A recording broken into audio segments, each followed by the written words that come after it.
give you the hot sauce, the new version of the Give Me the Hot Sauce podcast, episode number 21. You think about some of the great number 21s in the course of sports history, Roberto Clemente, Tim Duncan, Sammy Sosa, and the great Deion Sanders. But when it's 21 and it's Stacey King's podcast, there's only one number that matters. Stacey King broke into the NBA wearing number 21. Does it bring back some good memories? Ouch. Oh, you went 34 first. I wore 34 first, and then I switched to 21. I wanted 33, but Scottie Pippen wanted to charge me like $200,000 to wear 33, and I was like, as much as I love 33, I've had it since I was a child. All my brothers wore that number. I said, you can have that. I'm not paying no $200,000 for no jersey number. So I took 34 because that was my second favorite player, Len Bias. So I really, I was a big fan of Len Bias. So I took 34 to honor him the first year. And then I switched to 21. The whole gang is here. Timmy Whispers is recovered from his Florida sunburn. We're going to talk some MMA, which is one of his strong suits. Yes, he didn't win any fights. Oh, yeah, your episode. Telling stories of his ass whoopings. I got a lot of them. A lot of cans of ass whooping over. A lot of knockouts, but they were me. We have a very special guest coming up in our next segment. Curtis Razor Blaydes, one of the top-ranked UFC heavyweight contenders. He's a Chicago area guy. I look forward to catching up with him. We want to start things off by thanking our great sponsors at Bubble Up. Of course, it's the Cloud reimagined, the new way to visually organize any kind of content all in one place. The NBA trade deadline is coming up on Thursday. We are recording episode number 21 on Tuesday evening, which means the beer is flowing. Tim, you don't have the keg going again, do you? Yes, we do. Oh, yeah, we do. We just restocked tonight. Yes, we restocked. Yeah, we changed out a keg. He was struggling, though. Well, I saw you serving bottles and cans. I thought maybe the keg was out. No, The king brings his there's own. some special I'm bringing my requests by own the right king. now, ladies and gentlemen. To honor St. Patrick's Day And Black History Month. and Black History Month, I decided to go with the snake bite again. Yes, dark and light, as you can see right here. Let me there it is. Yeah, there you go. Say that there. Because it was so much fun Yeah, it was last so week. much fun. It was so much fun. So I decided to stretch St. Patrick's Day another week. And if you haven't found us, We just saw Phil Collins come in. Yes, he's Phil here. Collins. He made it. Oh, he's checking the keg, there making he is sure right it there. works Phil all right. Collins. There he is. Go Collins on in in, studio. Phil. Go on Phil's in in. studio. I Sasa can studio.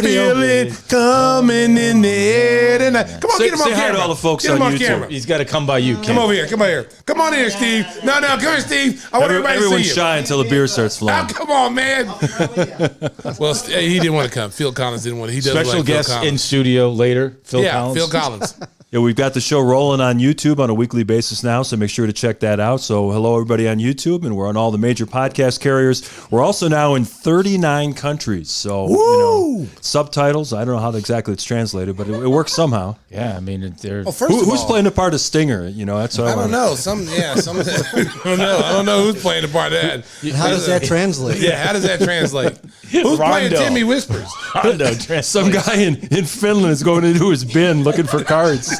The hockey cards or what? I do have hockey cards. Yeah, I do. Ice skating. Yeah. Yeah. Ice And capade. a sling. Yep. He's sitting out there all I told you I have lathered up. I think I have a 74 Bobby Orr I can bring in just to show you. You know what? Before we even I get love started, Bobby Orr. we're at the Nautilus Studios here. Okay, we're in the private Nautilus Studios here. Okay, Right. I want to know what happened to security.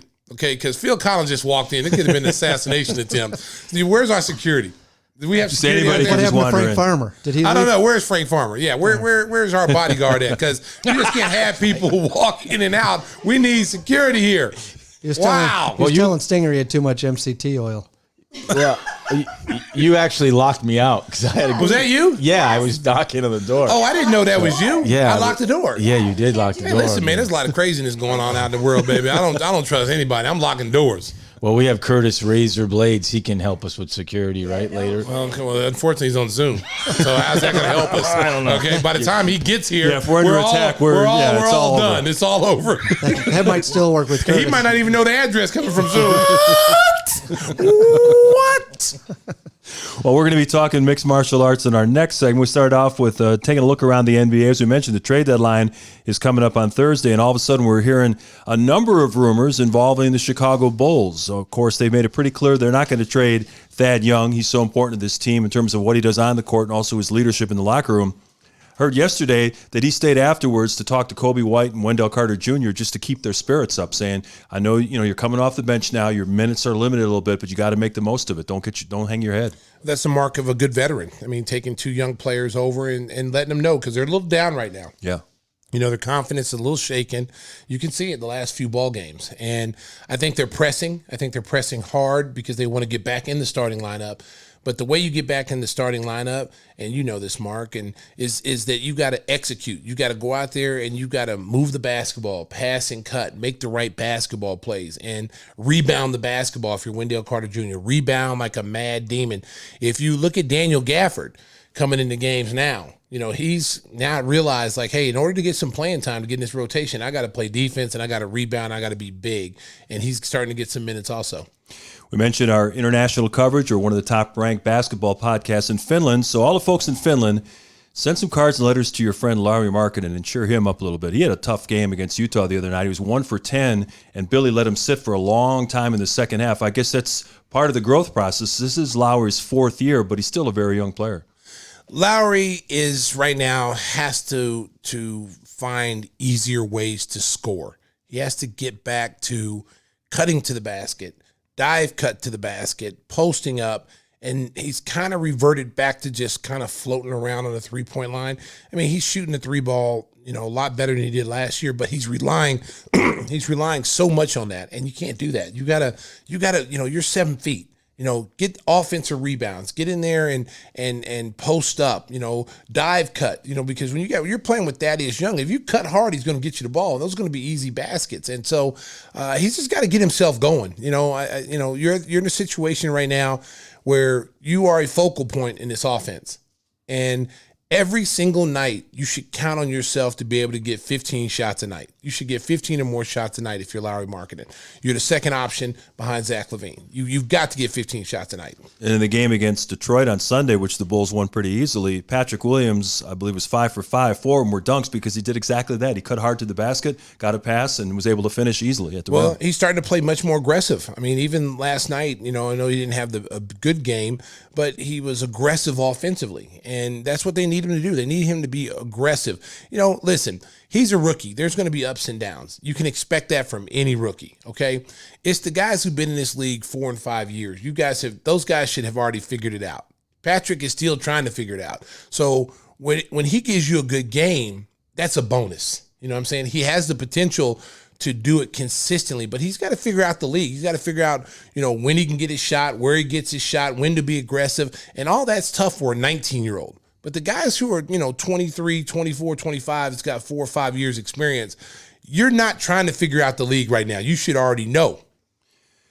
As we mentioned, the trade deadline coming up, do you anticipate the Bulls doing something? You think they'll try to add to this to try to get into the playoffs, or do you think AK is just going to use the rest of the year to evaluate and make his big moves in the summer? Well, you hear Lonzo Ball's name, and, that'd be a good get. I mean, I would jump at that chance, but I'm not the GM, so I'm just the man sitting next to the man sitting next to the man. Okay, so my opinion doesn't count, but just watching this team, it's clear they need a point guard. It's clear. I mean, Sato is doing his best, and he would be a good backup, But as far as a lead guard, I mean, look what Chris Paul has done for Phoenix. Take away the bubble last year when that young team really dominated the bubble. Now you add Chris Paul to the mix. That clearly shows you if you get a guard like that can change your fortune. He did in Oklahoma City last year. So it's back-to-back years where he has turned the franchise that he's playing with around. Speaking of GMs, did you guys see this picture on social media of the former Bulls general manager, Gar Forman? He was at the Michigan LSU game. He was in the middle of a whole throng of Michigan fans, rabid fans going crazy, and Gar's looking at his phone in the middle of them. He's a scout. Really? He's a scout for the Pelicans now. He's scouting and for the so Pelicans. he's obviously scouting Cam Thomas and Franz Wagner and some other guys who were in the tournament. But it's just the funniest thing. Here you got All Gar, business. Yeah, all this maize and blue going crazy that their team won the game, and Gar's looking at his phone. But that's neither here nor there. The other investigation we want to get to the bottom of, Adam Amin brought this up on the telecast yesterday about the Dunkin' Donuts thing. he suggested that you might have some inside information on You know your what? predictions? You know what? That's just a sore loser. Okay. When he was winning early in the year and he was dominating, I didn't say anything. Right. I didn't question. I just say he's picking the right one. It's like picking a horse race, But then I put a 15-game win streak up with and now they're questioning me. Okay. I have no inside information. You don't have Michael Jordan's old source or anything? No. But I study the race. And I just have a feeling. It's all like I go to work and I'm like, man, I need a coffee. Okay. I'm gonna go with a cup of coffee today. Or if I'm hungry. Oh man. That doesn't sound like studying. That just sounds like I mean, like what? The instincts. track is wet. It's an off track. You know what? First of all, Stinger. Okay, if you my interrupt name me right again, there. I'm gonna throat punch you. Okay, we're gonna start the MMA off early here in segment 1. In the okay? first segment? Yeah, Okay, first all right, segment. okay. But yeah, no, I didn't appreciate Adam calling me out like that. But when you're sore loser, man. And he ended up going with me yesterday with Dashing Donut. Yeah. And we won. So now it's like, okay, so now you won. Hop on the bandwagon. But when he yeah. was beating me like 15-3, nothing was said. Yeah, okay, buddy. Okay. Well, the other thing you were talking about in our pre-show Zoom meeting yesterday was about Blake Griffin dunking in the game Sunday. You said Blake is coming at us, huh? Yes. You know what? Not you, us. No, not me, because I'm a Sooner. Okay, Sooner for life. So talking to Blake, he just wanted to send a message to you guys that he didn't appreciate you, making fun of him, saying he hadn't dunked in 2 years. We all knew that, Right. but you guys took it to another level. Okay, you took it to another level. Tell me, he couldn't dunk I over. seem to He remember couldn't that. dunk over a dollar bill. He couldn't dunk over a notebook. I mean, all kind of things. Okay, Dashing Donut. I don't remember Yeah. saying any of that. We Yeah, gotta check I the think tape. I might have said that. Yeah. Oh. So Mark said it. Yeah. So Blake sent a message. He's like, if you really want to see him dunk, why don't you stand under the rim? Yeah. And I'll get the throat punch like Wendell got yesterday from Gobert. That was pretty nasty. Wendell didn't come back after that one. Nah, that was nasty, man. That looked like it hurt. Yeah. I mean, And they didn't give him a flagrant. They give him a flagrant for everything. Yeah, that should have been a flagrant foul. Yeah. I mean, they've been very consistent with the neck up. All for the last few years since they implemented that rule. And that was the first time that I've ever seen them not call that a flagrant foul or something like that, a flagrant foul. So it was unfortunate for Wendell. But, those plays back, I always say about in the 90s, if I would have been on Wendell's team and I just saw him do that, he's getting it. You hurt one of my players like that, we're getting you. We may not get you right then and there because the officials are waiting for it. But I'm getting you somewhere during that game. I'm going to get you. In the game. Yeah, in the game. Yeah. Wow. Yeah, it's payback. Yeah, somewhere Kurt Rambis and Kevin McHale were going, what's the big deal? Yeah. They almost kill each other in a playoff series way Mahorn back and, when. Lane Beard. Wow, that wasn't a foul. Okay.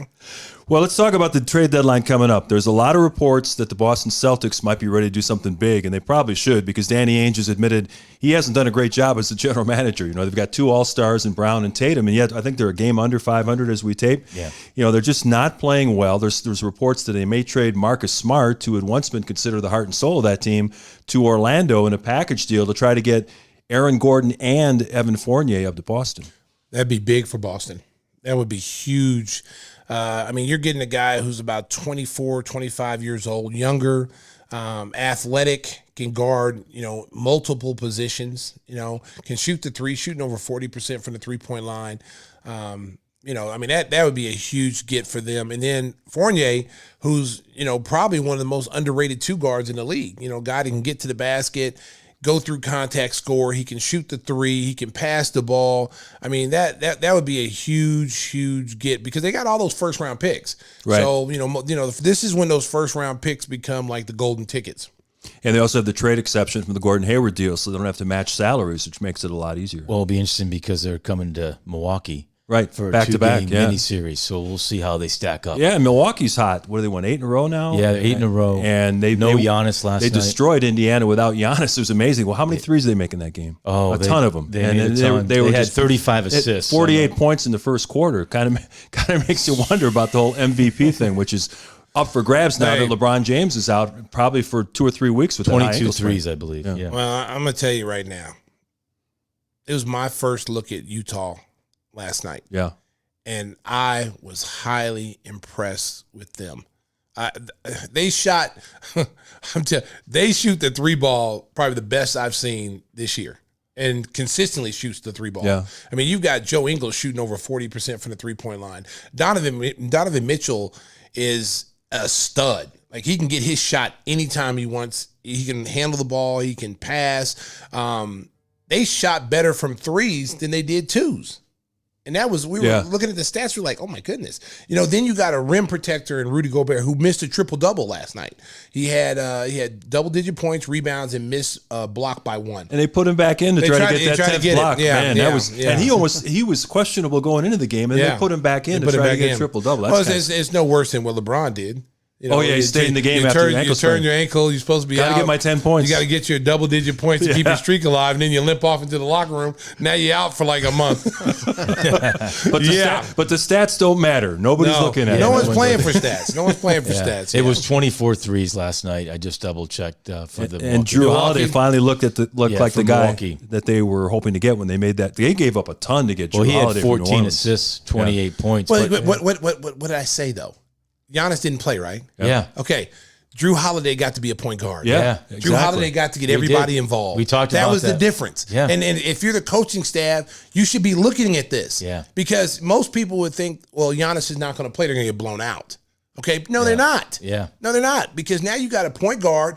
I've been saying this all along with him. Get the ball out of Giannis's hands. Let someone else, let Drew Holiday be the point guard that he's supposed to be. 14 assists with that team. They hit 23 threes. Come on, man. Yeah. Let me ask you a question, King. Is it helpful to get, because I noticed like off the start, they got Connaughton involved, Brook Lopez. How important is that? Like when you played with Jordan, obviously he scored bulk and took a lot of shots, but do you think that's important? Do you think that's important though early on in the first quarter?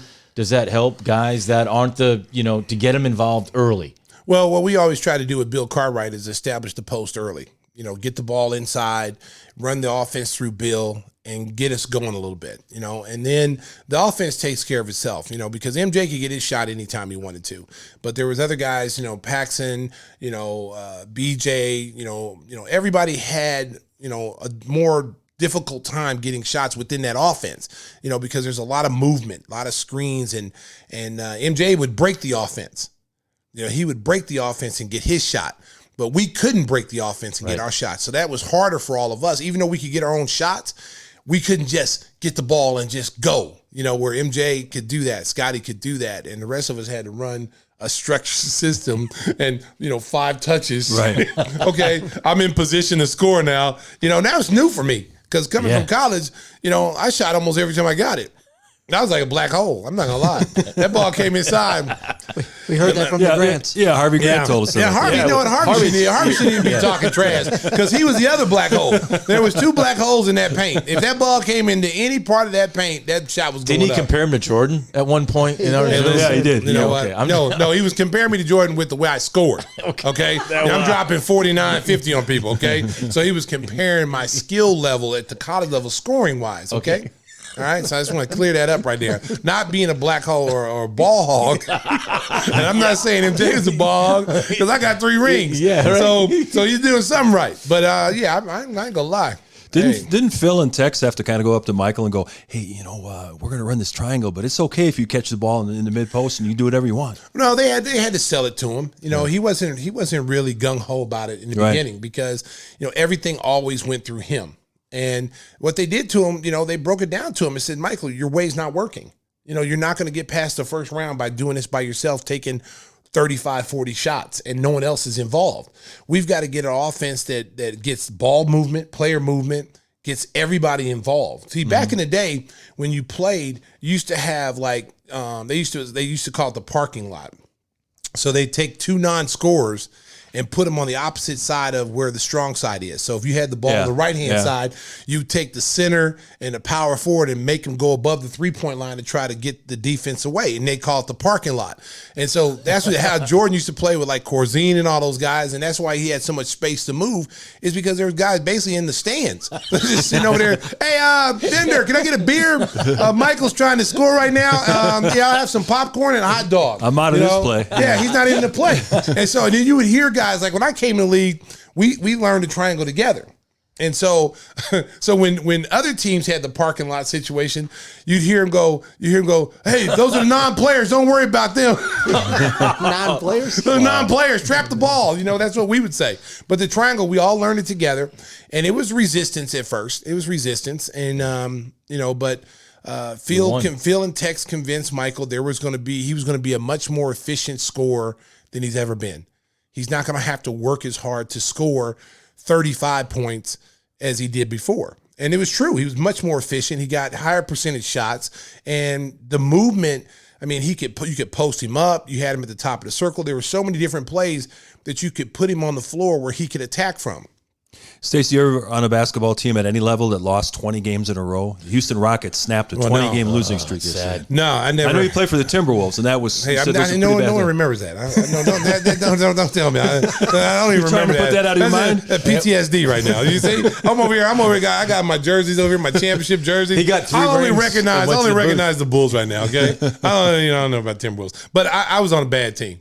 Now that you brought it up, you brought those memories up now, and I have to talk about that for a second. Just a second. Okay, just for a second. I'm going to tell you something. going from the Bulls to Minnesota, it was the penthouse to the outhouse, and it was a straight drop. There was no elevator, floor 8, 10. No. And so I don't know if I told this story in one of these intersections, but when I got there, I was so anxious to want to play. Yeah. You know, I was going to be in the starting lineup. Score some points. Yeah, I want to score points, and I want to show everybody I was more than just a role player on the championship team. Yep. So the coach was Sidney Lowe. He calls me up the night before. He says, hey, we're going to have a shoot around. Do you want to play? If you don't want to play, you know, you don't have to play. I said, oh, no, coach, I want to play. I want to be there. I want to play. So he said, okay, we're going to have a shoot around at 10 o'clock tomorrow over at the Target Center. Optional. No, it wasn't optional. Oh, okay. It was shoot around because they had to walk me through the play. So you needed all the players there. So I get there like, I'm like, you know, Bulls, we get there like an hour and a half early. So I'm there, there's no one there. I see like people running on the treadmill because it was in a health club. There's people running on the treadmill. I was like, well, are those players? Like I'm looking up there. No, there's not anybody I know. So here, all of a sudden, it's like getting like 9:45. Now you expect to see people. Yeah. All I see is coaches and the trainer and the equipment manager. Okay. And then Mike Brown, who used to play for the Chicago Bulls, Brown Bear, and Tellis Frank. So 2 pros, they show up to the practice. And I'm looking around like, where's everybody at? It's like 10 o'clock. You know, we don't do this in Chicago, you know, because we're structured in Chicago. So the coach says, all right, we're going to go through we're going to walk through the plays, Stacey. Hold on, how many people we got? That's what he said. How many people we got? We're like looking, we got 3 players. You know, we got 3 players. So then you needed 10. Yeah. Okay. It would help to have 10. So he starts looking around. He said, all right, Clayton, you come in. He's the equipment man. Clayton, you come in. You're going to work here. John, the trainer, you're going to come in. Strength coach, you're going to come in. So we're still like 3 people short. So he looks upstairs. He starts staring upstairs, seeing all the people working out. And he just starts calling down. He sees a lady on a treadmill. Oh, no. Hey, miss, hey, can you do us a favor? Can you come down here and walk through the offense with us? She said, oh, sure, you know. And then, she came down, swear to God. She comes down off the treadmill. Then we pick up some guy who had a hurt leg. He had his leg was wrapped in a cast, and he limped down. He said, I can't really move, but I'll stand. I said, come on down, just be here. We need you. Hold on. What was Mike Brown doing there? Mike Brown he played there. Yeah. He was there. Oh, okay. Yeah, he played for the Timberwolves. So trying to keep up, Tim. Yeah, trying to keep up. I mean, we're way out in front of Tim. I just noticed I thought he was like not there yet. They started the season at 94, 1-12. Yeah, they were 0-6 to start the season, and they won a game, and then they lost Makes 6 more. Now. Yeah. So we have all these people on the court. And I'm just sitting here. I'm seeing a guy with a cast on. I'm seeing a lady up there who just got done running on the treadmill. And I'm like, you got to be kidding. We got the equipment manager who would never. You could tell he never touched. You're going to get your points in that one. So I'm just sitting here. I'm just sitting here looking at him like, I wonder why y'all lose. Like, this is how it is. And then so Mike Brown goes, hey man, let me just tell you, this ain't Chicago. This ain't Chicago. Yeah. He's like, you're not in Kansas no more. And I'm like, what does that mean? He's like, the players come when they want to come. They come to shoot around when they want to come. And I'm like, so don't they get fined? No, they don't get fined. They didn't get fined. Oh, the players ran the team. So they're like, they come when they want to. I'm like, wow. I was blown away by it because if I had pulled any of that kind of stuff in Chicago, I'd have been gone. They'd traded me. You know, so that's when you come in this league and you're in structure, you expect every team to be that way. And I was completely surprised by that. Yeah, you feel bad for some of those teams and some of those coaches. The shot of Steven Silas, the first-year coach of the Rockets. I feel bad for him. After they lost their 20th game in a row, he couldn't even speak, almost reduced to tears. It's unfair to him because you know what? He waited his whole life to be a head Thought coach. he was going to have James Harden. Yeah, he thought he was coming into a good situation in Houston, and he waited his whole over 20-something years as an assistant coach, and he finally gets his shot, and you take the rug out from underneath him. And what's going to be sad about this, and it's kind of similar to Brett Brown in Philadelphia, what's going to be sad about this is that, he's going to accumulate a lot of losses, okay? Those guys will play hard for him. They're going to accumulate a lot of losses, and he'll be judged on that. He won't be judged on that he lost a perennial all-star. You let go of Boogie Cousins. You took all the weapons away from him, and now you're saying, hey, win for us. Yeah, and Christian Wood, one of the guys they signed in free agency, missed most of the season. He finally returned the other day, and they beat the Toronto Raptors, who now have the longest losing streak at 9. It looks like the Raptors are going to sell. And they're selling. They might trade Kyle Lowry to Miami. Miami's trying to get him. And then I heard Siakam got into it with Nick Nurse. With Nick Nurse. They fined him $50,000. Which is surprising. Yeah. I mean, that right there shows that the seams are bursting right there. Yeah. Because Siakam he's a hard worker. You never heard anything negative about him in the locker room or whatever. And sometimes, man, when you get success and you win a championship and, you start getting an all-star game, now you think you're above all the other stuff. You know what I'm saying? Now you feel like you can go at the coach and question his play calling or question his decision-making. And that's what it kind of seems like it was. I don't really know because I'm not in the locker room, but you can see that now they're like, hey, you know what? It's time to sell. Himself. It's time to sell. Let's, trade Lowry, see what we can get out of that. Powell. Norman Powell, who's going to be a free agent at the end of the year. Killing it. Yeah. So it looks like they're giving up the playoff race this year. Which means the Bulls have an even better chance of getting into that play-in situation. It looks like Atlanta's been hot. They lost last night. They blew a 17-point lead in the second half out in L.A. against the Clippers, but they had won 8 games in a row. They're getting a lot of guys back healthy, and they're also supposedly in the hunt for LaMelo Ball. How does LaMelo Ball and Trae Young work? I don't know how it works at all, unless you're going to play – you're going to play Lonzo at the point. You're going to play Lonzo at the point. I was thinking because he was the next thing I was going to bring. Yeah. You're going to play Lonzo at the point and allow Trae to be the shooting guard. But on defense, you'll have Trae play the smaller guard and then Lonzo will play the bigger guard. That's the only way I could see that works. But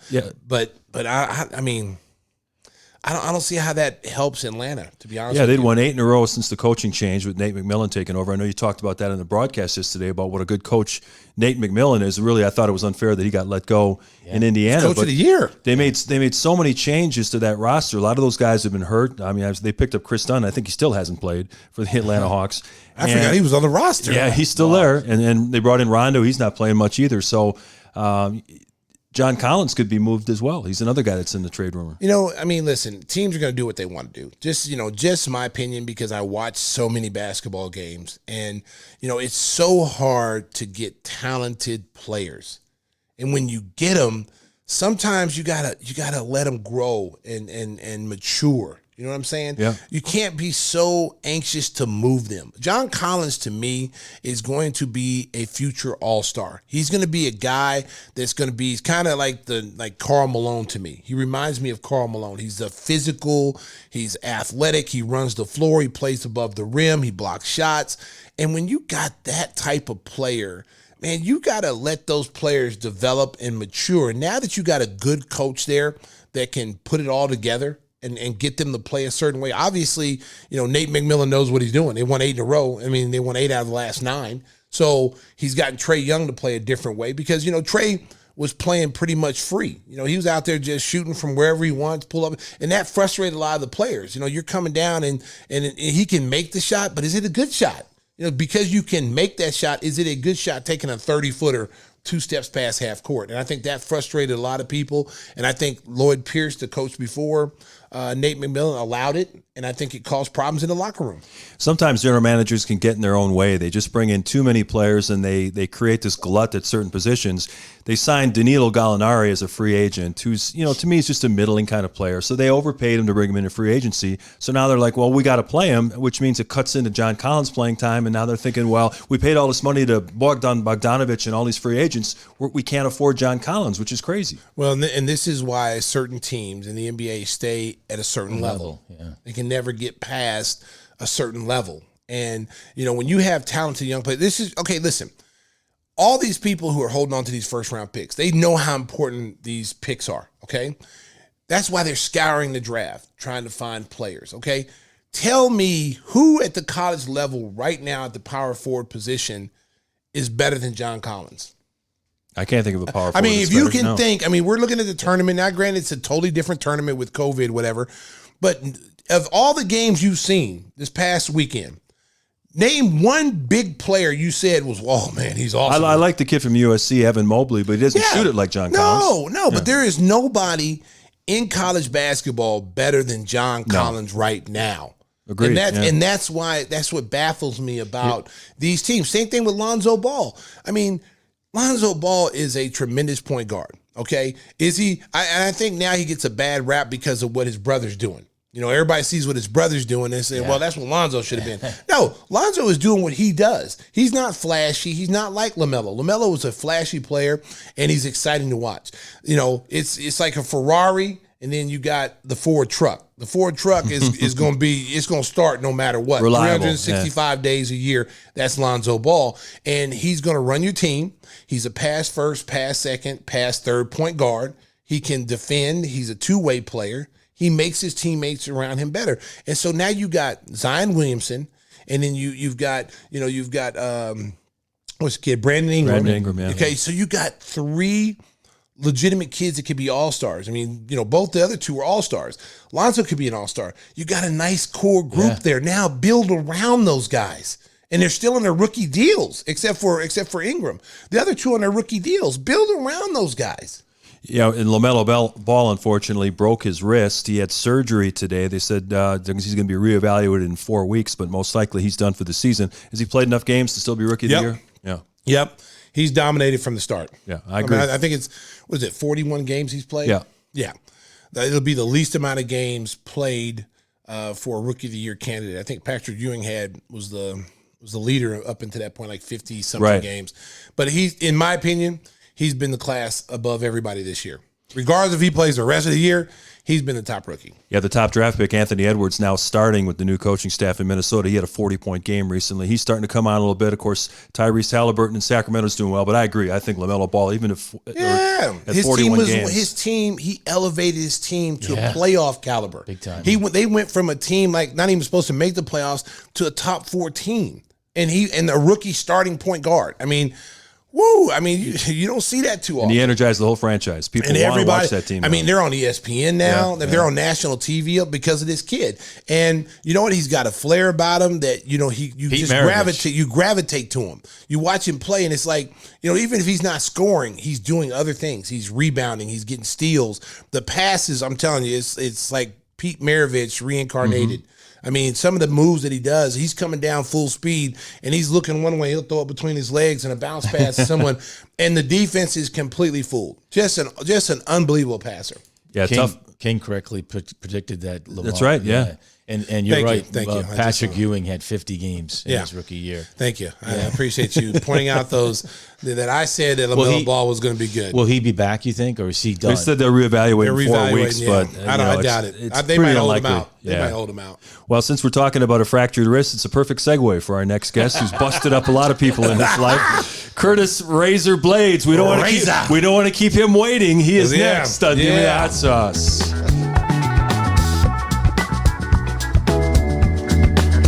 Oh, yeah. The smooth sounds of stinging. Johnny Cage, Scorpion, Sub-Zero, Sonya.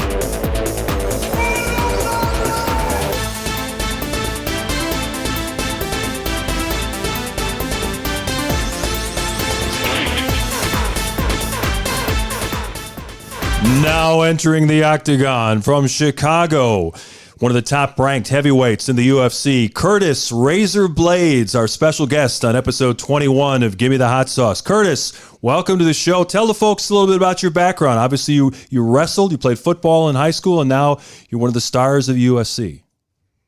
Um, well, yeah, that's a pretty good overview right there. I went to De La Salle. Went there today, actually.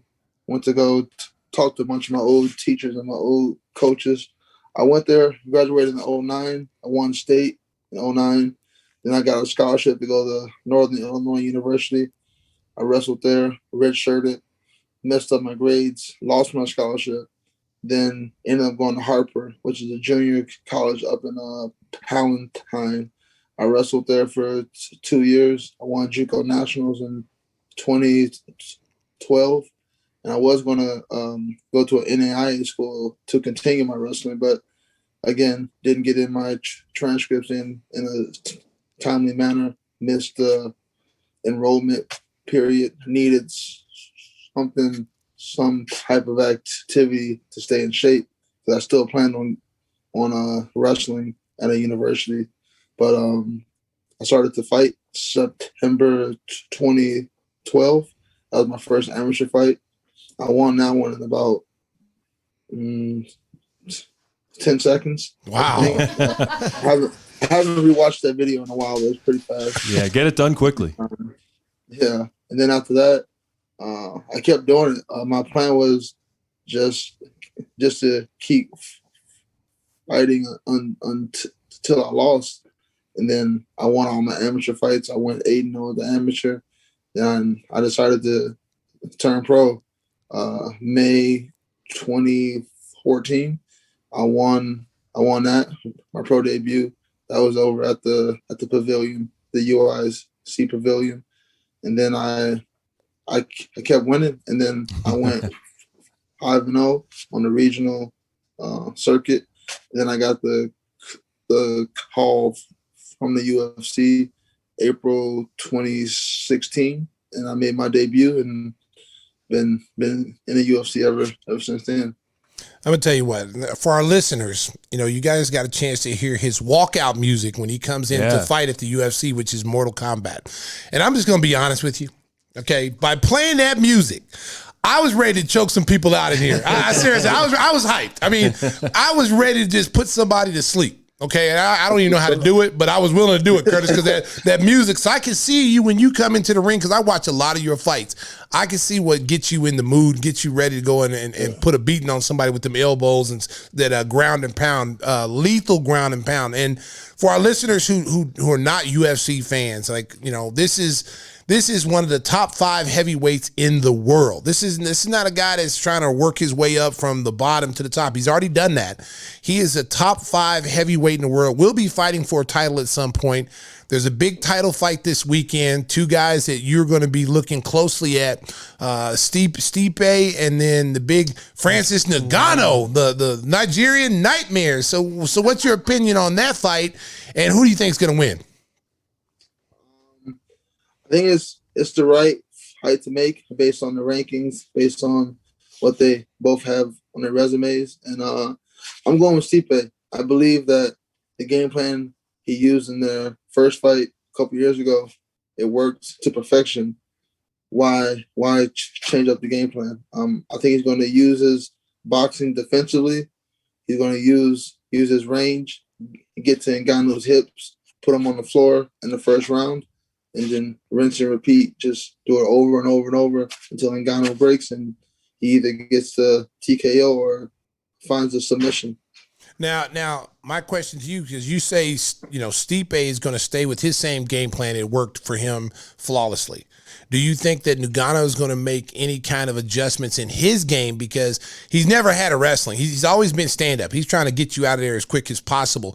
But do you see him? I've seen some videos of him, wrestling in the gym and trying to do some, grappling. Do you think he comes in with a different mindset, or does he go back to what works for him? I think he knows. He knows he doesn't have the best stamina, so he knows he has to get Stipe out of there early. He's going to be aggressive. He's going to come out swinging, looking to take off Stipe's head. Stipe knows that, so he needs to be looking to wrestle. And Ngannou, his best chance at victory is early. The longer the fight goes, the less his chances of winning they go down, because like I said, he doesn't have the best conditioning in the world. Each round, he loses a bit of that amazing power. So if he gets into the third round, he's pretty much done for. So I think if he wants to win, he'll have to be aggressive and look to end it early. Curtis, I don't know how big of a fan you are of other sports, how much you watch them, but you see athletes in other sports missing multiple weeks for a minor ankle sprain, or in the NBA, they have something called load management where they just want to rest guys so they'll be healthier for more important games later. Ain't no load management in the UFC. When you enter that octagon, man, this is real. What's your mindset when you go in? And tell us a story maybe about the worst you've ever been hurt in one of these matches. Well, to answer your first one, my mindset going in is just do or die. Like, this guy's in the way. He wants to make money. I want to make money. Like, we only get half as much if we lose. So winning is a big deal. You get the win bonus. And that's really all I'm thinking about. For me, this is all about money. I'm trying to build a future for me and my family, my daughter. And I know the best way for me to do that is to maximize my time in this sport. And the best way to maximize it is to win and to get the belt. When you get the belt, you get the big money. And the longer you have the belt, the longer you're making the big money, the better off your future is. So that's all I'm thinking. Like, this guy's in my way. He's in my way to get the belt, and I got to remove him. A lot of our listeners and some of our novice MMA fans may not know this. You know, like a lot of the major sports, basketball, football, you know, baseball, they have pension plans, they have insurance, health insurance. A lot of people don't know you guys go in there and you don't have all that stuff. And so, you know, for you guys to go in there, you're literally putting your life on the line every single time you step in practice, every single time you step in the ring. So let our listeners know what that is for you and how you and rest of the fighters feel about that, because that, to me, I mean, I have the utmost respect for you, because I being a professional, ex-professional athlete myself, and now in my later years when you're in your 50s, and now those health insurance and all those things are so important for you.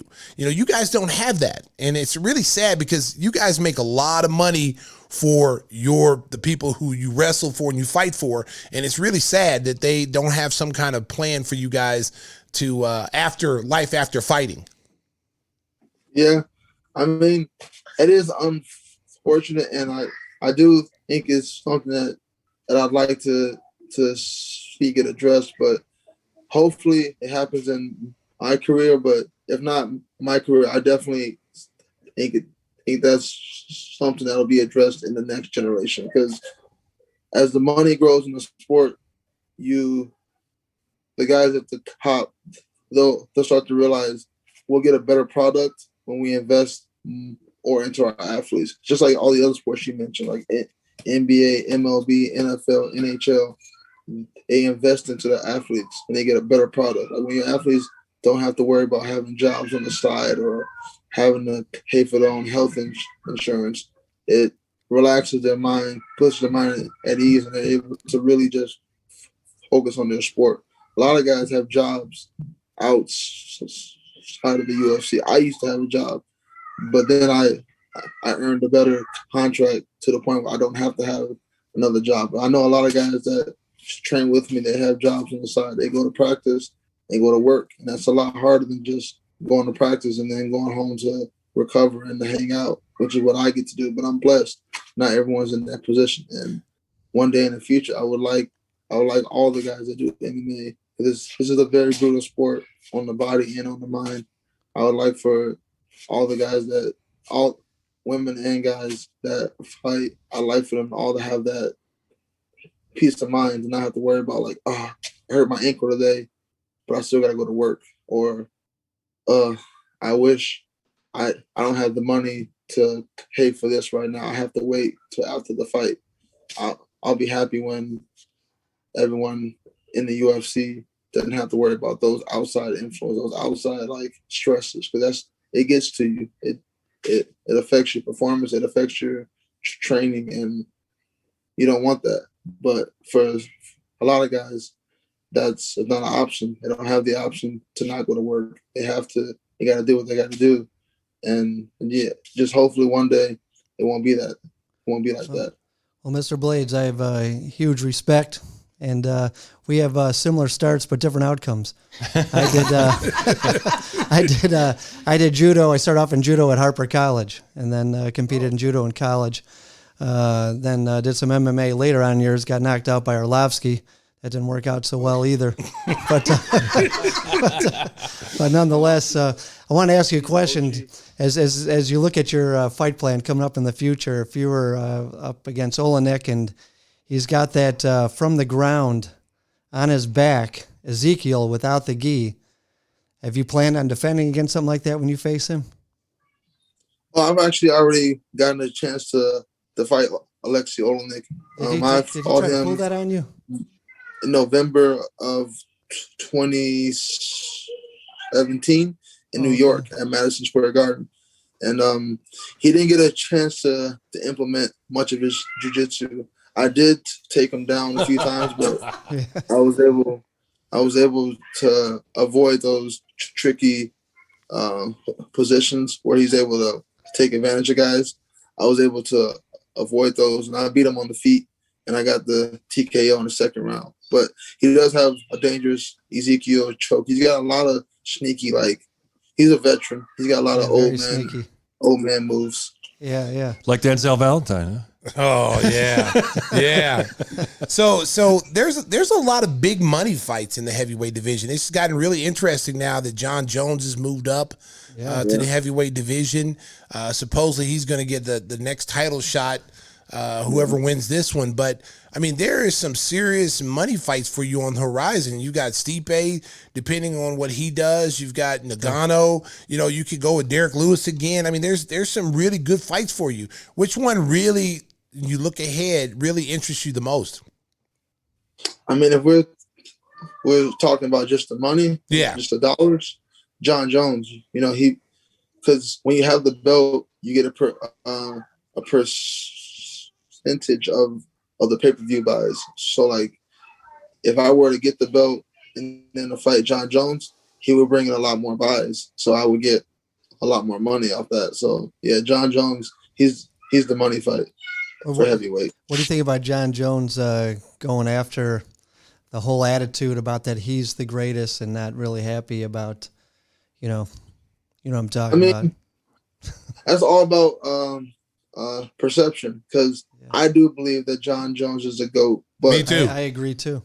That's just me. 'Cause there are people on the other end of the spectrum who take away from his GOAT status because of the PED allegations. I don't believe the PEDs make you great. You got to already be great. The PEDs just allow you to train harder and longer, which is illegal, but it doesn't. PEDs aren't going to teach you how to throw a head kick. Well, when you look at MMA and title defense, I mean, John Jones is the guy, not Khabib. Yeah. And he's got the most title defenses. But then Khabib's argument is the dominance. He's never had a war. He's never had a fight where he's lost multiple rounds. John has had a couple closer fights. He's lost rounds before, which is no shame. But when we're picking GOATs, you start nitpicking. That's one of the things that people use for Khabib's argument. He doesn't lose any rounds. He's undefeated in every round. John has lost a couple rounds. So the reason why I put John up there, because he cleaned out his division, and the lightweight division was a hot division when he was there, and he beat everybody. I mean, he went in and destroyed Shogun Arua when everybody was scared to fight him. Silva. He just dominated. I mean, he almost lost to Vitor Belfort, who probably most people would have tapped out when they were in that situation. And he was able to get out of that armbar and then be able to come back and win that fight in a dominating fashion. He has one DQ, right? Yeah. Well, he hit. Was it Ryan? Who did he hit in the back of the head? And they called. I forgot. It was early. Yeah, it was early in his. It was early in his career. That they should just erase that. But I'm not taking anything away from Khabib. Khabib is, Khabib's style has dominated, that division. I mean, he's dominated those people. I would have loved to see him fight Tony Ferguson. He didn't fight everybody in his division. He didn't really clean out his division. And when you clean out your division, just like, Adesanya has done the middleweight division, he's kind of cleaned out the whole middleweight division. those guys, you got to put those guys on a different level when they clean out the best fighters in their division. There's nobody left. Well, Blaydes was on his way right there, man. I thought you had it, man. Yeah, I mean, you're going to be there. yeah, I told him we watched him at the UFC when it was in Chicago. Yeah, it was awesome. Yeah, it was awesome, man. It was like, because like we always go to the undercard, the circuit fights here in Chicago, which is, those are amazing fights. I mean, people don't really know how hard those guys go in there. They're trying to get to the next level. It's kind of like you liken it to the G League in the NBA. Those guys are busting their butt trying to get to the NBA. They'll do whatever it takes to get to the NBA. So when you go see these circuit fights, these guys are doing the same thing. I mean, they're scrapping and fighting for peanuts to get to the next level. So I got nothing but utmost respect for MMA fighters, man. I'm a big fan. I go back, I don't know how far you go back, Curtis, but I go back to the original, and we talked about this on the phone, the original UFC with Hoist Gracie, and my friend Tim over here says it was more of a tough man contest, but I don't care, because they had to fight like 3 or 4 fights in a night to win the money. And to do that, man, you gotta be a bad dude. I don't care if you're fighting guys who may not know MMA, but if you got to go through 4 dudes to get a check, yeah. I'm happy I wasn't old enough to be on the UFC back then, because it was a different game. The game of MMA today is a lot more technical, but not as brutal. Back then it was way more brutal. Yeah, not as brutal. Yeah. Oh my gosh. Yeah, no, it's not as brutal. It's not as brutal. I have a quick question for you. I understand that 40% of UFC fans are women, which was kind of a surprise to me. And I haven't watched much of it, but I watched a lot of your clips to prepare for the episode. And there's some elbow action. I mean, I can't even imagine how much that hurts. And I was wondering, were you born without a funny bone? Because whenever I hit my elbow, I go, it's like a funny bone thing. And I was watching you just pummel some guy in the face. Alistair Overeem's forehead, what? I'm pretty sure. Yeah. Tell me about your elbows. That's just like years of, I think they're numb now, because years of hitting them on the bags and hitting them on other guys' heads during practice. They eventually, like, the feeling just goes away. It happens to a lot of guys' legs, like when they're throwing kicks over and over and over. Eventually, like, I forget like the technical term, but the bones break a little bit each time, and they heal over. They break a little bit and they heal over, and it creates like a density so that like the bone doesn't hurt anymore. It takes years. It takes years. Years and years. I've got no shot. I've got no shot. Yeah. Me either. So let me ask you a question. I know when Conor McGregor came into the game, and were you just starting when he came in? Were you in there for a while, or were you just starting when Conor came in? I was in MMA when he got into the UFC, but I wasn't in the UFC. I was an amateur still. Okay, so you've had a chance to see what he's done and what he's done for the sport. Yeah. What's your feeling on him as a fighter, and what he's done for the sport? Because us on the outside looking in, like, I feel like he's changed the game as far as how the MMA is looked at, or UFC is looked at. I remember watching guys go to press conferences, never wearing suits, never getting G'd up and coming there looking nice, and then Conor starts doing it, and now you start to see everybody look professional when they're coming into the big press conference fights and stuff like that. So do you feel like he's changed the game? Well, first off, as a fighter, I respect his game. He's very good. He's got a great left hand. He's got great movement, good distance. He's an amazing fighter. The only issue I have with him as fighter is he doesn't have the best conditioning. He kind of slows down after the third round, but that's because he's used to putting guys away. He's not used to having to go the distance, so I'm not going to really hold that against him. It's that training on a yacht that does it. Slows you down. No, but seriously though, Curtis, because you do a lot of cardio, and I'm sure you work extremely hard on your cardio. Like, why is it a guy at that level seems like he always gasses out? Is it because he's not training cardio? No. He's not the only one. There's lots of guys like him. I don't know. Have you heard of Anthony Johnson? Yes. Rumble. Rumble had that issue also. Like when you're used to putting guys away, in your mind, you go into the octagon like this isn't going past 8 minutes. This isn't going past 5 minutes. And then when it does, it's like a shock. Like those guys, they're not mentally prepared to do 15 or 25 minutes. They're already expecting in their head to put that guy away. I go in there with the exact opposite. Like even when I fought Alistair, I put him away in the third round, but I was expecting to go the distance. I expect all my fights to go the distance because that's how much respect I give my opponents. I'm not going to think like, oh, I'm going to go in here and just knock this guy out.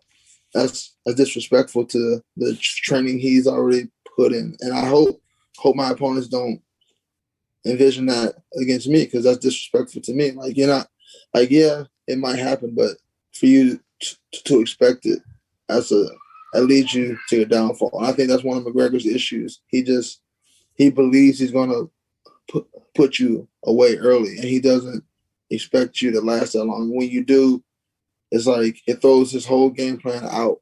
Like he doesn't know. He's like, oh, shoot, I got to fight. So yeah. I think that's the issue with him. Well, Curtis, we heard your little girl in the background. We know that you're fighting for her so that she can have a great life. And we want to thank you so much for joining us on the Give Me the Hot Sauce podcast. We wish you the best of luck. All of Chicagoland's rooting for you. Hopefully one day soon you will be the heavyweight champion. Curtis Blaydes, our special guest on the Give Me the Hot Sauce podcast. Curtis, thanks a million. Coming up next, we go off the wall. Get that title, baby. Get that money. Get the bag.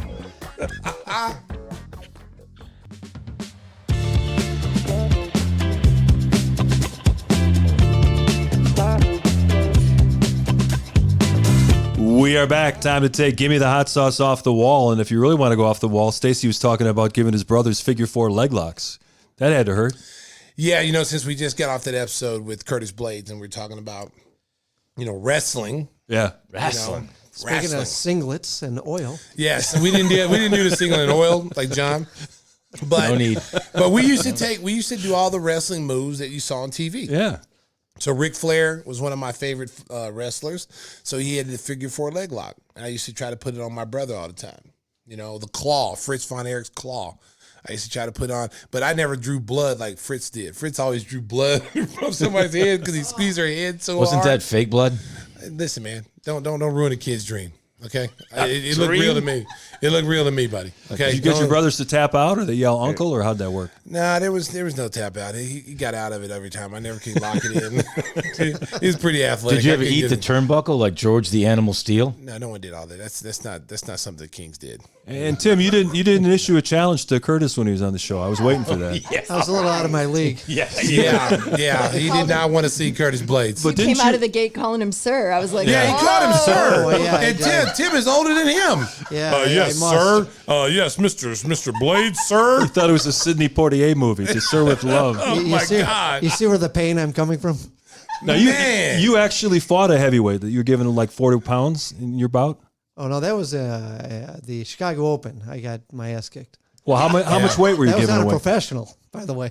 That was That was a milkman. Idiot. The milkman whooped his ass. This is the guy driving down the street. Yeah. actually was my milkman. Hey, the Amazon guy that drives a little blue truck whooped his butt. They were lining up.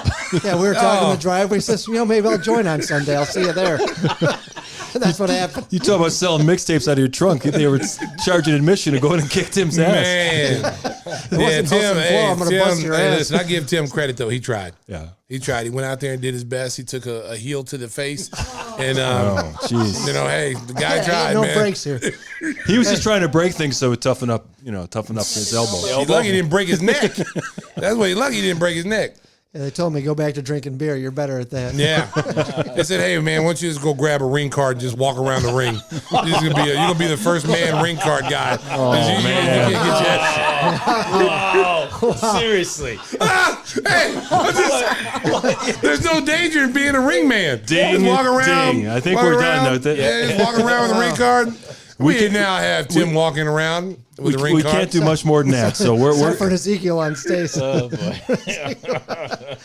Hey, Tim, I'll do your life rap, man. Come on, man. Oh, man, that don't hurt. let them attack you, man. Don't That let them come hurt. and say, this is how the Beatles broke up. Okay? Yoko Ono broke up the Beatles. Okay, we got a lot of Yokos in here. Don't let them break us up. One day I'll tell you about my victories. I mean, they were little kids, but Oh, wow. Wow. He's making little kids tap okay, out. Father Kelly. Be One careful. arm. Wow. Any one-armed girls? Father Kelly. Father Kelly, no. Oh man, Oh, my God. He half said Nelson, Father the full Kelly. Nelson, and the Father Wow, Nelson. my That's a God. Father Kelly. He just keeps digging the hole deeper. you Yeah, know? he's just falling deep in the rabbit hole, man. Hey, let's change the subject because we are getting into Father Kelly. some really bad areas here. If you haven't checked out episode 20 of Give Me the Hot Sauce, you got to go back and listen to it. We had BJ Armstrong on for nearly an hour, and BJ was just laughing, almost crying at some of the stories we were talking about. One of the stories was in 1989, the Bulls had 3 first-round draft picks. It was Stacey, it was BJ Armstrong, it was Jeff Sanders, and Stacey talked about Jeff Sanders driving you down to the Cotton Club in an old Ford Thunderbird. So that got us to thinking about our first cars. And Stacey, you said your first one was in college, right?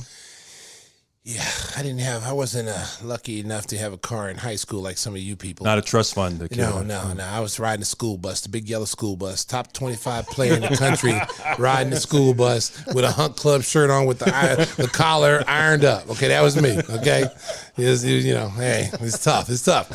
So anyway, You look good though. yeah, thank you. So what happened was my older 2 brothers, my mom and dad really spoiled them. Me and my younger brother, Daryl, we were kicked to the curb. Okay. Normally the babies get spoiled. No, it was like a sweatshop. It was like a sweatshop in the King household for me and him.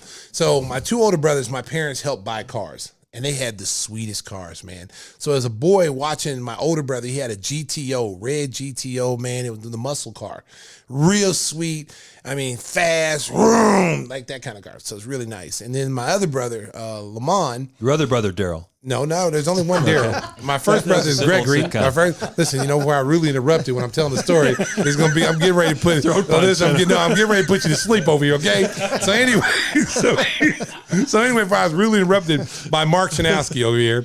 My older brother Gregory had the GTO muscle car. Then my brother Lamont had a sky blue Trans Am, like a 79 Trans Am with the T-tops. Nice. The sweetest car. So I used to sit in the driver's seat like as a 12-year-old acting like I'm driving it.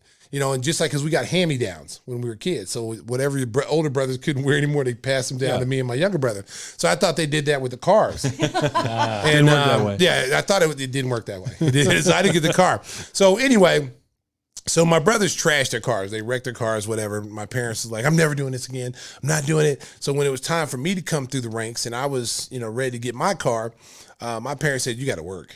You got to work. You got to save your money. If you want a car, you got to work. I was like, wow. Like, we're doing this again? You did this when I was 6. When you told me, I couldn't go when we went to the grocery store. I tried to get gum. My mom said, you got any money? I'd be like, no. She said, no, Mom, I don't have any money. I'm 6.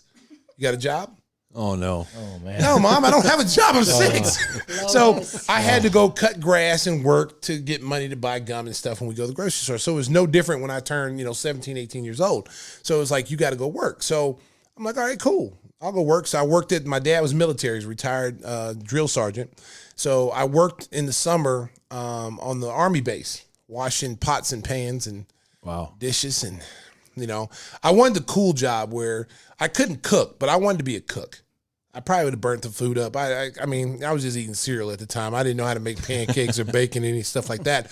But that was the cool job. Yeah. And then the next job was the servers. So you would serve all the soldiers. So you'd have 500, 800 soldiers come in for breakfast, lunch, and dinner. And then the servers would just, if they wanted potatoes, they wanted green beans, whatever, you just serve it to them. It was an easy job. But they had me back there, like, in the grunt work, back there in the hot kitchen, steam everywhere. And just the pots were about as big. I don't know if anybody's ever seen these pots, but they're like, those big gallon pots. Like, you could put Southside in there and put her on a stove and cook her. That's how big the pots were. Okay. Rapunzel? Throw some carrots in there, some potatoes. Yeah, Southside stew. Okay. So we had to do all this stuff, and it was a pain in the butt, man. It'd take 2 people to pick up one of those pots. And so I saved all my money up. It was time to get a car. I didn't have enough, so I had to work another summer to get it. So finally I get enough money to buy the car. I go to my dad. My dad said, okay, here's what we're gonna do. We're gonna go down there and we're gonna go pick out a car. And so I'm like, all right, cool, let's go. So we go down to this used car salesman in my hometown, Lawton, Oklahoma. And, you know, of course, he pulls like a Chevette. You remember the old Chevrolet Chevette? And sweet. Yeah, he wanted, no. I can tell you some stories about that Chevette, boy. Woo, Lord, that's a different time. Anyway, I used to date a girl who had a Chevette. Oh, the lay down back man, seat. let me tell you something. You better be flexible. With the hatchback? You better be flexible in that Chevette, boy. Thank God for yoga, baby. Thank God for yoga. I was doing yoga back in the day. But anyway, that's a different story, different time, different chapter, okay? Right. So the Chevette, I didn't like the Chevette. It just looked, nah. And then there was a Gremlin. You remember the old Gremlins? I remember those, yeah. And I'm just like, come on, man. Come on. Come on. We're going from Trans Am GTO to this. How about a Pinto? So we didn't get Pinto. But it was, these cars were nowhere near what my brothers got. So I was kind of frustrated. So then I see this like 78 Ford Thunderbird. Okay. Whoa. It was white. It had maroon rag top. A Landau. Oh, and it had a red interior. Like it matched the roof. And I was like, a vision. That's the car I want right there. It was a sweet car. It was a sweet car. So I was so proud of that car. I drove it back to University of Oklahoma. I was so proud of it. I put a new stereo system in it, put some different rims on it, really tricked it out, you know. And so one day, my brother comes in. He says, hey, I need to borrow your car. I need to drive home, because he was living in Oklahoma City. So he'd stop in Norman, and he'd be like, yo, my car's in the shop. I need to borrow your car to go home. Mom and Dad want to see me, da-da-da. And I'm like, no, you're not using my car, because every time you loan them something, it never comes back the same. So my gut instinct was like, no, Lamont, you're not using my car. So my mom could get me to do anything. So Lois King called me up, baby, let your brother borrow the car. Please, I need to see your brother. Haven't seen him in a long time. Please help your mom out. And I'd just be like, I just melt. I'd be like, oh, all right, Mom, but I don't like this. I have a gut feeling something bad's going to happen. If he doesn't put gas in my car on the way back, because, you know, in college, you're on a budget. You know, so, you know, in college, I wasn't driving all over the place. It was like you drove where you needed to drive and you came back home because you didn't have money for gas, you know. Boosters didn't help you with that? Come on, man. Don't see, that's how rumors start right there, okay? That's how rumors start right there. See, I will admit that I did take a pay cut when I came to the league, but that's a different story and a different chapter, okay? Okay, I'm sorry. NCAA, statute of limitations, baby. You can't get me, baby. Yeah! So anyway, see, Mark is trying to get me in trouble with the NCAA. So anyway, so my brother borrows my car. He drives it home, you know, and I'm just mad. You know, I didn't have anywhere to go that weekend, but I let him use it. And I was so mad to let him use it. I knew something bad was going to happen. And so I get a call. I get a call from my mom. And, you know, she hits me with that melting voice. Baby, I know you're going to be mad. Okay, it's going to be okay. I just want you to know it's going to be okay. And I'm like, what happened, Mama? He's like, we had a little accident with the Thunderbird. And I'm like, and I'm going crazy. Like, what? What happened? It's okay. Calm down. The car is drivable. He's coming back with it right now. It can be fixed. Trust me, we got insurance. It'll be fixed. Don't worry about it. So I'm livid. I'm like, okay, my car is messed up. I really put a lot of money in this car and really a lot of time and effort. So my brother comes back to the apartment to drop the car off. And then my one of my roommates, one of my teammates who lived upstairs, like, oh, King, what happened to your car? Oh, boy. And then I immediately run out there, okay? So I look at my beautiful Thunderbird, okay? I go over to, I'm on the passenger side. Nothing's wrong. There's no dents or anything. I'm like, okay, there's nothing wrong. So I walk over to the other side, and the door, the driver's door is gone, okay? Completely gone. And he put a plastic, like, bag cover over the door. Tommy boy. Yeah, he put it over the door, and he drove all the way from Lawton, Oklahoma back to Norman with this huge plastic bag. And then I go, Lamont, what did you do to my car? Oh, and he's like, man, calm down. It ain't that bad. I was like, of course you're going to say that because it's not your car. But you're going to give me a car back with a plastic bag on it. I got to drive around. I got to poke a hole in just to see where I'm going. So he's talking about pay tolls. he says to me, all right, listen, we're going to get you a new door. And I'm like, well, where's the original door? Well, it got hit by a truck. I was at a bingo shop, and I accidentally left the door open, and the truck just came by and knocked it off. And I was like, what the hell were you doing at a bingo shop? That's like for older people. What are you doing at a bingo shop? Well, I had this girl I was meeting over there, blah, blah, blah. So I said, you left the door of my car open, and then a truck came by and hit it. He's like, yeah. He said, but don't worry, we're gonna, Dad's gonna, insurance gonna cover it, yada yada.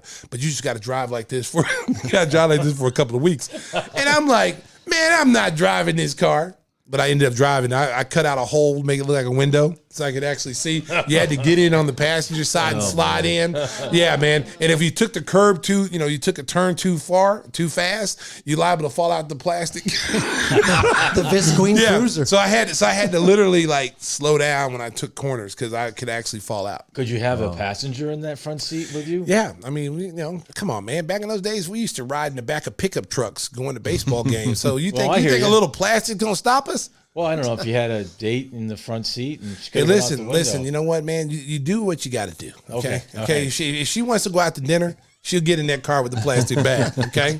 All right. That's all I'm gonna say. If you want to go out to dinner, You had to get in on the passenger side. Huh? You would have to get in on the passenger side. I would get in. I got on the passenger side. I get in first. Right. Okay. Then she'd have to get in second. That's a smooth move. Oh, Yeah. That's it. I mean, listen, man. When you got to do what you got to do. You know what I'm saying? Gentleman, because you opened the door for her too, kind of. To get himself. Yeah, I had to get myself in. Okay. Listen. All I'm gonna say is, man, I don't wish that on anybody. That was one of the worst experiences I ever had. And it's almost like when you work so hard for something and then someone takes it away from you. Yeah. Like it's just a bad feeling, and that's how it was. I'm guessing the Stinger had a dune buggy. Let's hear about it. Or the bike with the banana seat. Nah, He kept sliding back and forth. He kept sliding back and forth with oil. I had a 1968 Mercury Cougar. Okay, and Is that the kind of car that like Cannon rode in? Like Buddy Epson and remember those shows? Yeah. Like Mannix. It had Cannon had a very Lincoln similar Mark to a Ford Mustang. Yeah. Very similar. It was a hard top. But the beauty about this car had a 390 engine in it, and the guy seized the motor. And my dad owned a shop, so we pulled the motor out, and the car literally went off the ground. That's how heavy the motor was. Just huge. I don't even know how they changed the spark plugs. But anyways, we put a Junkyard 302 in it. We made it Wimbledon white with turquoise racing stripes. It was turquoise. Wimbledon white. Wimbledon white. That was the color. That's the color of it? Yeah. Wow, I'm learning something new every time. I never heard that terminology. Wimbledon white. You could have just said white. You just said white. Yeah. This is a white car. Well, if you're in the business. Andre, I guess you wore it 1 year. Wimbledon white. I have a springtime yellow 1966 Mustang currently, but when you're into cars, you know what the colors are. So it was Wimbledon white with turquoise racing stripes. Yeah, so shut up, Chanelski. That's basically what he just said. Shut up in a nice way. Bjorn Borg playing John McEnroe in all white, Wimbledon white. Anyways, it was tricked out. It had the hydraulic lights that would flip up, in the back. Those were electric, not hydraulic. Yeah. Well. Okay. Way to get in there, Tim. Okay. Way to bust that bubble. What kind of car did your parents give you? I got a 73 Chevy convertible, so it basically had two Value City couches in the front and back. And it was crazy. There was holes in the vinyl, but I never understood the fact that every time I had to stop, especially in the summer, I get a spatula out to get my thighs off the seat. But, were you riding naked? No, I just had those Larry Bird shorts on. The ball huggers. Yeah, sometimes some stuff fell Speaking out. of Wimbledon. Wimbledon whites? Yeah, it was not very comfortable. The shorts I'm talking about. Oh, my God. Southside, what about your first car? Oh my gosh. Well, on the south side, I had to save my money for my first car. Yeah. And I bought. It was a Cutlass, and it was one of my my grandfather's cousins died. It was like an old man car. It's an old man car. Wow. But it was so ungrateful. It was named after a pirate sword. I wasn't ungrateful. I bought it myself. It was like a rust color. Well, that's It wasn't a rust color; it was just rust. it's just rust, exactly. They call that pea stain.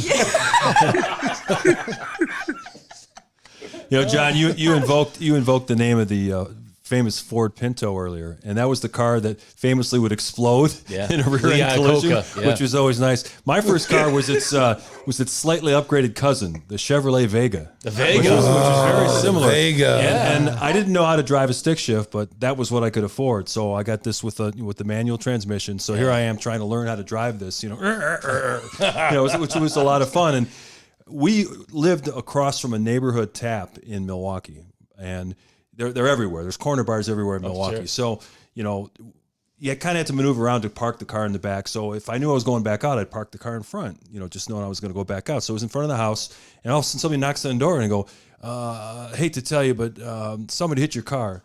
And someone stumbled out of the corner tap, drove around and basically ripped off the back bumper. Ooh. But the guy actually fessed up to it, and I ended up being able to pocket the insurance money because the car wasn't worth anything anyway. It was a win-win. Who was the insurance company? American Family Insurance. You're under arrest. Fraud. You're under arrest for fraud. I work for American Family. Limitations. American Family Insurance. Just like your NCAA fraud. I think we're both. Hey, buddy. There you go. You trying to throw me under the bus again. I'm going to get a call from the NCAA. Hey, you know what? I think this is a good time to just ease on the down low, because Stacey has another car story to tell about when you joined the Bulls and some nefarious things going on at the dealership. You feel comfortable telling that story? Is the statute of limitations up on that one? Oh, that's a good question. Which one? With the Blaydes? Stereo. With the stereo system. Hey, this is on the down low, so they won't hear about it. Oh man. Okay. So I get to the NBA. And it took me about 2 years to get the dream car that I wanted. I shout out to the late Ricky Dixon, University of Oklahoma, free safety, All-American, played NFL in the Cincinnati Bengals. It was a good friend of mine in college. When I used to go to his dorm room, he was older than me, so I used to go to his dorm room, hang out in the summertime. Okay, let's get to the car. Shut up, man. Okay. So you know what? I'm about ready to mute your mic. Okay. Anyway, I was rudely interrupted by Larry the Lobster over there. So he had this picture, a poster on his wall of a 560 SEC. And then, so he says, when I get to the NFL, this is the car I'm going to get. It was red. And he said, the difference is I'm going to cut the top off. So it's a 560 coupe. Mercedes SEC, and I thought that was the sweetest car. Like, I didn't even know what a Mercedes was, coming from where I'm coming from. I didn't know what that was. So, but when I saw it, I'm like, man, that is a cool car. So then he got to the NFL and he bought it. He comes back to OU my senior year. He rolls up. He's got the crimson and cream Mercedes-Benz with the white top cut off, and it was the coolest car I'd ever seen. And I go, when I get to the NBA, I'm getting that car. So I get to the NBA. I waited 2 years to get it because I got a Blazer when I first came to Chicago because of the snow and stuff. But my second year, I wanted a cool car. So I got the Mercedes 560 SEC. And so when I got it, it was just plain Jane. So I had to trick it out. I had to put all the bells. Hey, you're an NBA player, gotta do it. Yeah, sure. And then that's just my style. I mean, I was tricking it out when I didn't have money when I was in college. So that was just my style. So I got the AMG kit on it, the ground effects on it, which is sweet. Put the big fin on the back. Had the booming system in it. It cost me like $15,000 for this system. Okay. Only 2 places in the country put it in at the time. It was in Ohio and then it was in California. So it was a unique system. The BBS rims. Yeah, and the rims. And I mean, the whole car, Tim will tell you, it was a sweet car. We had the lamb cover seats in there. And I remember the cell phones first came out. The car phones just came out. And so I remember, mine wasn't a brick. Mine was nice. I had like a regular, mine was nice. I had that big brick that weighed 10 pounds. I never had one of those. Gordon Gekko.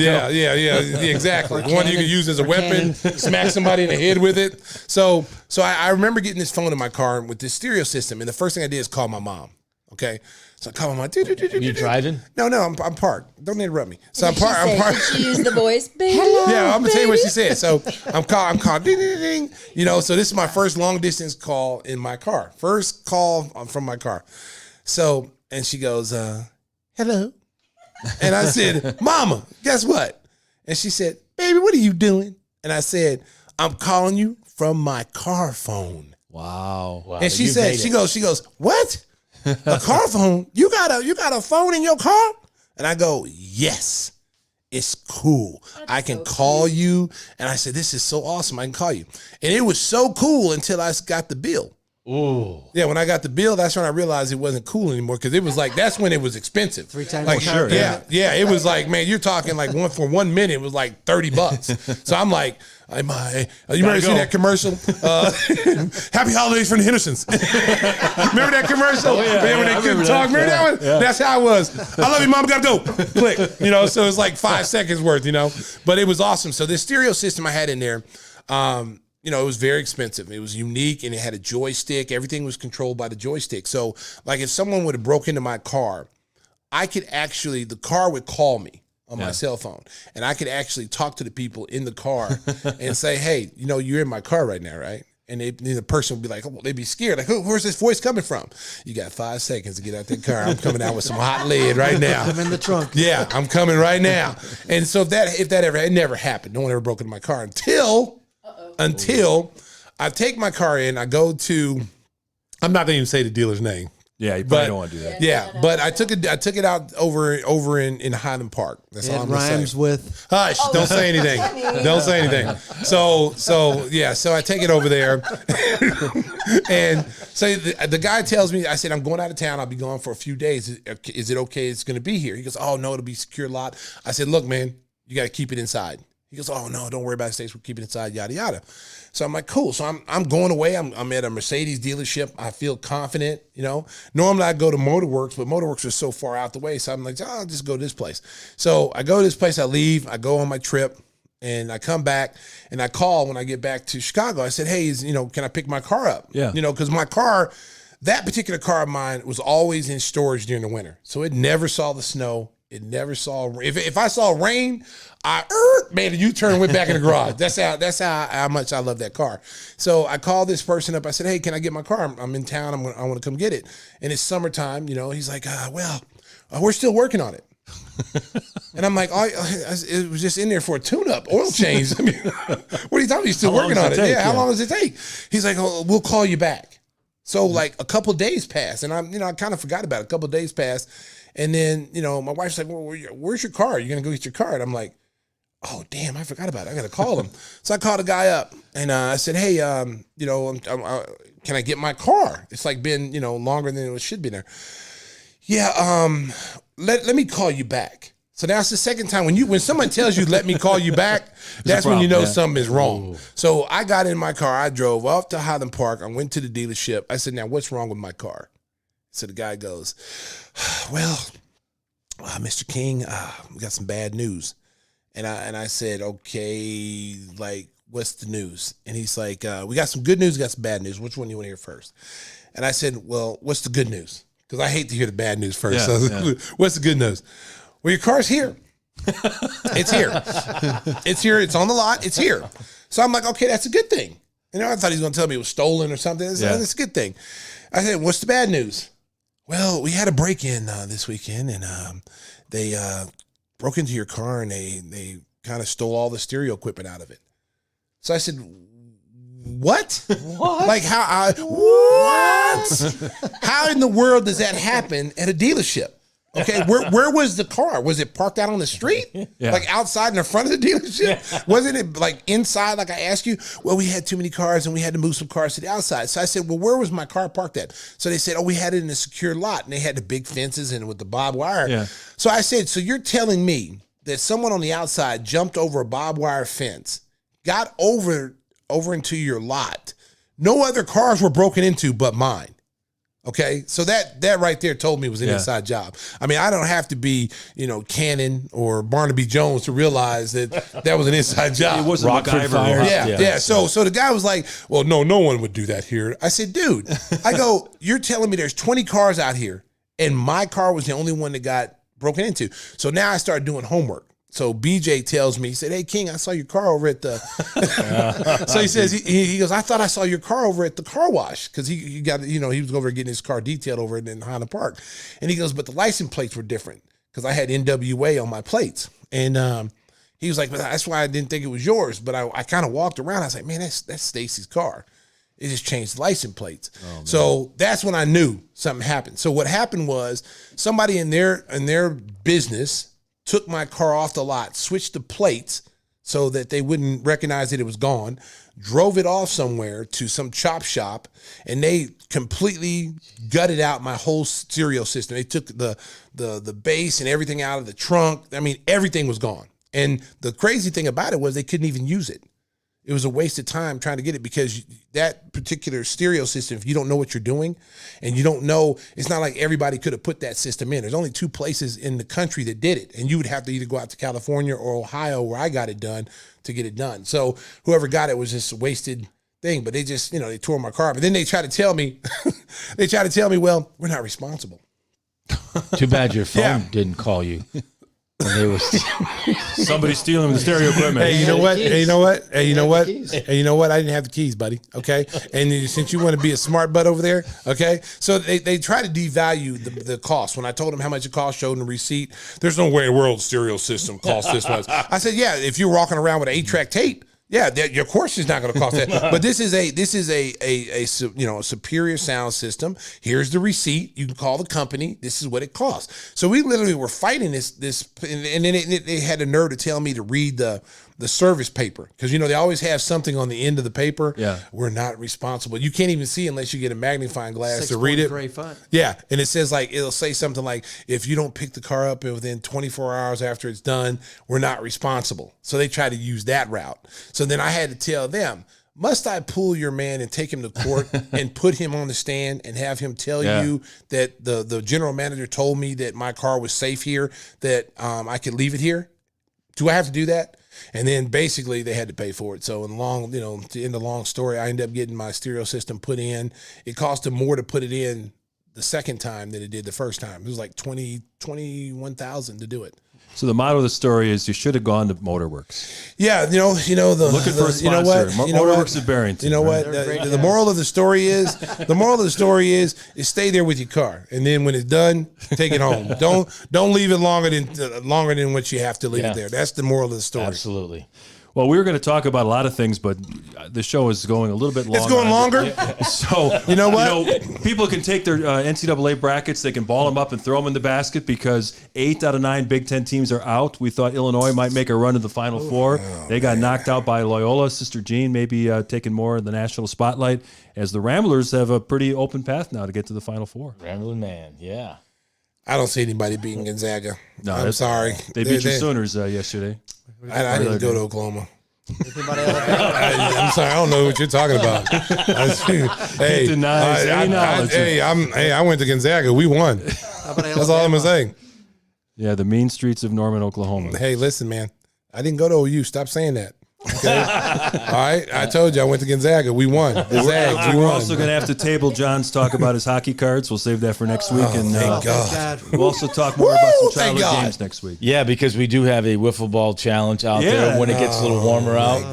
Outside the studio here. You're going to bring the heat, huh? Yeah, it's not gonna. Listen, man. It's gonna be 1, 2, 3. Listen, man. You know that. Listen. Good morning. Good afternoon. John's good night. hitting the speed bag. Hey, listen. He sent me a video yesterday, right? It was the most disturbing video I've ever seen. So I get a text from him. It's on YouTube. He texts me all the time. Is it on YouTube? Yeah, we put it. Okay. No, we did. No. Okay, The please wiffle ball. don't. Not So the speed bag. yeah, so he texts me, right? And so he's at the speed bag. So John is a guy that works out, feverishly. Yeah, he works out. Yeah, he swims laps, in a thong, but he works out. So anyway, so yeah, so the speedos, you know what I'm saying. least amount of So fabric possible. yeah, he doesn't. He hates to wear clothing. That would be a man code Yeah, violation. man code violation. Yeah. So he's at the speed bag, and as he's getting ready to hit the speed bag, he's looking and talking to me in the camera, and then he hits the Rocky Balboa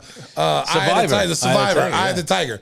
Dun, dun, dun, dun. And then he starts hitting the bag. Boom, boom, boom, boom. I'm boom. hitting it too. And I don't want to say all that, but he was hitting the bag. Okay, he's in the bag. Then he did some like 1-arm push-ups, and he barely could get up. He could barely get up. He had 1-arm push-ups. Say, we got to get the video of this. We got to get the video of this. And then he was chasing like chickens around the backyard, like Rocky did. He was trying to catch it. King, look, lightning! I'm fast. King, look at this! And he's chasing little chickens around the backyard. I said, this has gone too far. Where is Southside Susan? Susan, do not leave this man at the house. Susan was downtown in the city, and she left him at the house by herself, and this man had a Rocky moment. I was getting ready for Razor Blades. I was getting you guys fired up. And he capped it off with a Chuck Swirsky victory dance. Did you see the one he did after the music. Ohio University got the upset in the first round of the NCAA? He did a dance. That was something. That's, the dance ain't for everybody. That's all I'm gonna say. And our boy Rich is the guy who's got to videotape that. So Rich, He's forced to do that. you're a good soldier. You want a job, Rich? Film me dancing. We want to thank Chicago's very own Curtis Razor Blaydes for joining us. He was a fantastic guest. We wish him well in his upcoming bouts. Tim reliving some painful memories of his MMA career there as well. Flashbacks. Episode 21 of the Gimme the Hot Sauce podcast is in the books. Look forward to seeing you again next week. Drive home safely with your hot sauce. Sriracha. Saucy.